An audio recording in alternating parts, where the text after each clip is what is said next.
Hi, and welcome to the BPD Bravery Show, where we discuss tips, strategies, struggles, triumphs, and success stories related to borderline personality disorder. Here is your host, Faye Green.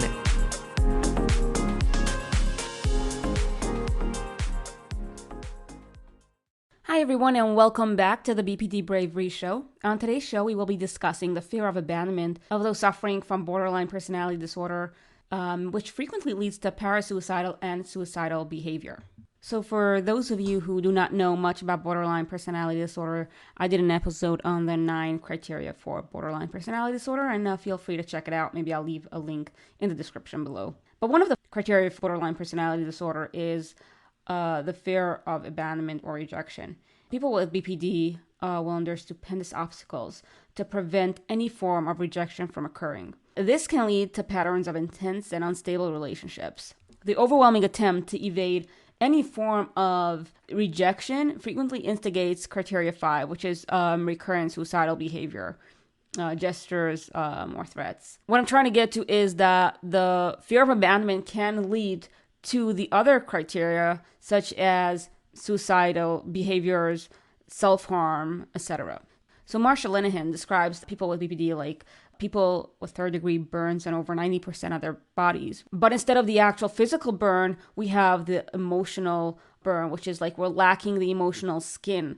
And we feel agony at the slightest touch of movement, which for us means we feel agony, we feel things very intensely. Any kind of emotion is just felt a lot more intensely than those that, say, don't have the burned skin. So a person that has 90% of their body burned, anything that will touch it, right, physically, will be extremely painful. Versus, say, a healthy person, someone who doesn't have the burns, when something is going to rub against them, they're not really going to feel it, or it's not going to hurt them, it's not going to bother them. And the same thing was with people with BPD. So we lack emotional skin. And that's why we feel things more intensely, a lot more intensely than people who do not have BPDs. And that is why people with BPD are frequently in chronic emotional pain, is because we don't have that thicker layer of, say, emotional skin on us. If we feel everything so strongly, we feel abandonment or rejection very, very strongly too. Because we have a fear of the abandonment and rejection, we sometimes tend to cling on to others very strongly, and it could come across as aggressive, as clingy, and frequently individuals with BPD believe that other people cannot be trusted and will abandon or punish them. And the fear of abandonment increases significantly when being sexually intimate with another person. Other common views of those suffering from the disorder are the beliefs that our emotional pain will never end, absolutely no one cares about us, and that we will always be alone. And this frequently results in individuals acting like a desperate child, longing for nurturance and acceptance, but at the same time being so afraid of it. And this is a lot of us. We so want it, yet we're so afraid of it. We so want that connection. We so want to be a part of something. We so want the friendship. We so want the intimacy, yet we're so afraid of it. And we're afraid of it because we're afraid of the pain that will come with it once we are abandoned or rejected. Well, and this can lead to intense, unstable relationships. Unstable relationships is a basic component of BPD, and this stems from the deep-rooted fear of abandonment. And this fear tends to manifest itself in desperate efforts to avoid feeling forsaken. So what happens is that when you get really attached to someone, the emotions start getting more intense. And so now the fear that tends to manifest itself in desperate efforts to avoid being forsaken, along with, say, a chaotic quality of close relationships. As a relationship with another person shifts to a level of attachment. At a certain level of attachment, the ability to think about the mental and emotional state of the other individual can become very, very difficult. And repeatedly messaging people, highly emotional and volatile responses, engaging in arguments, those are all ineffective coping strategies with people with borderline might use in order to avoid being abandoned. However, and this is the sad truth is that will usually lead to abandonment. So let's say you get close with someone. The closer you get, the more clingy you're going to get. You might get. The more clingy, the less you're thinking rationally, the more you're thinking with your emotion mind. Now, This may lead to, say, repetitive calling, tons of texting, doing anything and everything to what one might think is going to prevent them from being rejected. However, those actions usually will lead to rejection. Not the beginning thought of, oh, I'm going to be rejected, but the actions after that. The actions that come once a person is afraid of being rejected is usually what is going to cause them to actually be rejected by the other person. Because there's going to be so much of the clinging, so much of the messaging, so much of the texting, so much of the, like, quote unquote, what I'd say, like trying to suffocate the other person without realizing, right? It's just like, I so badly don't want you to leave. I'm so badly going to hold on to you, that the person says, forget it. I can't deal with you. I cannot deal with you. And I don't want you in my life anymore. And unfortunately for me, I've had that happen to me several times in my life. And so you can ask, why are people with BPD acting that way? Why do they have such a strong fear of abandonment? One theory is that childhood sexual or physical abuse, neglect, insufficient emotional involvement, invalidation by caretakers, those are all strong prompting factors for this fear and the disorder. Again, you don't have to have experienced any of this, but this is one of the theories. The question is, why, when we get close to someone, do we think that they're going to abandon? When did we decide that they're probably going to abandon us?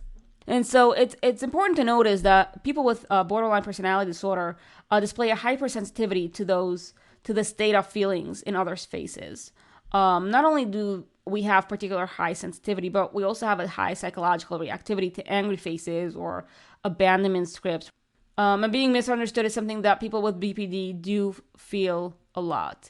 In fact, it's something that I hear from most people with BPD is like, I feel so misunderstood. My theory is, and I'm no expert, but my theory is that you are misunderstood. We are misunderstood.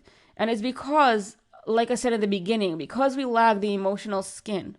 We feel things more intensely emotionally. We feel it a lot more intensely than other people. The other people, they can't relate. It's difficult, not like they can, but it's difficult for them to relate. I've discussed it with other people that have BPD, and we tend to love a lot more, like, strongly, or hate more. Like, when we hate, we really hate.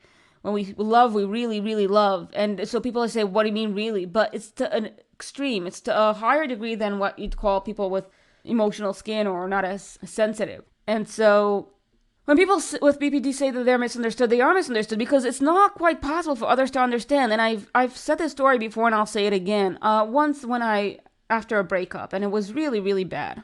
A horrific breakup. It was just, I was with that other person in college, in the same class, and he just ghosted me. Literally, like, he would be able to stare at me and just, like, just stare as if I'm non-existent, like, right through me. And at one point, I was at a friend's house, and I was crying. I was like, this is literally, like, destroying my life. It's killing me. It's hurting me so badly. Why does a breakup hurt me more than when most people have breakups? And his response was, and I remember it really hurt me, and I don't think I'll ever forget it. He said, well, everyone thinks that their pain of their breakup is the most painful in the world. Like, everyone thinks that they are actually experiencing the most pain. And I knew deep down that it's not true. And the fact that I would have to end up in psych wards because I've tried to take my life because the pain was too much and I had no other way to end the pain except for ending my life. And so when you say, oh, everyone feels that way. No, not everyone feels that way. Because not everyone is in so much freaking pain that the only way out is to try to end it. What I'm trying to say is when people with BPD say that they're misunderstood, and we sometimes get it, you just think that you're misunderstood. Of course we understand you. No, it's not true. And the reason for that is, like I said before, is that we feel things so much more intensely. So others can't even imagine. They can't imagine what it's like, what it is that we are feeling. Another factor that greatly legitimizes the whole idea of people with BPD suffering from the fear of abandonment is the rejection of treating people with BPD by the mental health professionals, a large percentage of the mental health professionals. And a lot of you who are listening and have borderline personality disorder probably have experienced this, that people hear, oh, you have BPD, they don't want to work with you. I had one story which is absolutely crazy. As you know, DBT was created by Marshall and him for people with BPD, and now it's used for very many things, like people having issues with their partners and all of that. At one point, when I was looking for a DBT program, I called the local place that taught DBT, and when they heard that I have BPD, they said, "Oh, we don't work with those kind of cases." And I'll never forget how upset I was to hear that, because DBT was created for people with BPD. The mental health professionals were like, no, we're staying away from that. We could treat people that have some depression, some anxiety, not making, depression and anxiety can be tough. But the point is that this place just didn't want to deal. Once they heard that I have BPD, they were like, no, we don't deal with that. And so, yes, we are rejected, and that happens so often by the mental health professionals. And a self-report questionnaire was distributed at a convention of 706 mental health clinicians, including psychiatrists, psychiatry residents, social workers, nurses, psychologists. Nearly half of the participants stated that they chose to avoid people with borderline personality disorders. Nurses especially expressed less empathy towards patients with BPD. Yet again, the person is denied care and rejected by those who are supposed to be helping them, which is really, really frustrating. The good thing is that the research suggested that those who had more experience with BPD patients, they were more likely to hold positive attitudes towards them. So mental health professionals were so afraid to actually work with people with BPD, but those who have actually worked with people with BPD, once they did it, they were not afraid of it anymore. So they were not afraid of the boogeyman. They realized that, I guess, they were mistaken. All right, so like I mentioned earlier, is that when it comes to the fear of abandonment or rejection, people with BPD tend to be trapped in a vicious cycle of the self-fulfilling prophecy due to the byproduct of the symptom. So the apprehension of abandonment can lead a person to behave in a way which will ultimately evoke rejection, right? So oftentimes the person will enter a relationship with the expectations of it ending up in rejection, because it always does, right? And the fear is triggered by history of such occurrences in the past. And if things go smoothly, the person with BPD is like, hey, something's off. Let me challenge the other person in the relationship to prove the theory of always being rejected is correct, or just because that is how we're used to. It's like we're going to be rejected, and sometimes we might feel like we got to test the other person and test and test and test. And we test them so much until we actually push them away. So being that we are in a steady state of dread, we have the constant need for reassurance of loyalty, of friendship, of affection. And as deeply aware as we might be that we are loved and we are cared for, we still sometimes need the constant validation that we are loved and that we're cared for and so on. And not only do we tend to go about obtaining this desperate need in a destructive manner sometimes, but what happens is that this destructive manner is usually going to cause the other person to actually reject us. Again, this vicious cycle of rejection frequently leads to parasuicidal and suicidal behavior, right? We get to this, so now we get to the point of where people say, oh, if you're self-harming, if you're self-injuring, if you're suicidal, if you have suicidal tendency or behaviors, you're doing it to manipulate others. You're doing it to manipulate others. And that is so wrong. As Dr. Blazagary said on the podcast earlier, and you could listen to his podcast too, I'll leave a link in the description below. He said, if people with BPD would be so manipulative, then why do so many of them end up in the psych ward, right? People don't want to manipulate themselves. If you would be manipulative, we would use it for better things than just, ending up in psych wards and those kind of places. So saying that is just fucking stupid. Also, being manipulative has to be intention. I am doing this because I want X, Y, Z from you. People with BPD sometimes do things that others can think as manipulative. It's just that we are hanging on to the last straw. We're trying to hold on to a sinking boat. We're trying to just get the help we need, and we don't know how to get it. And sometimes that might seem like manipulative to others. There is no intention of being manipulative. So now if you think that someone is being manipulative and that is why they're self-harming, right? You are missing the underlying reason for the self-destructive behavior, because it usually isn't. Very frequently, it's trying to control one's emotional pain.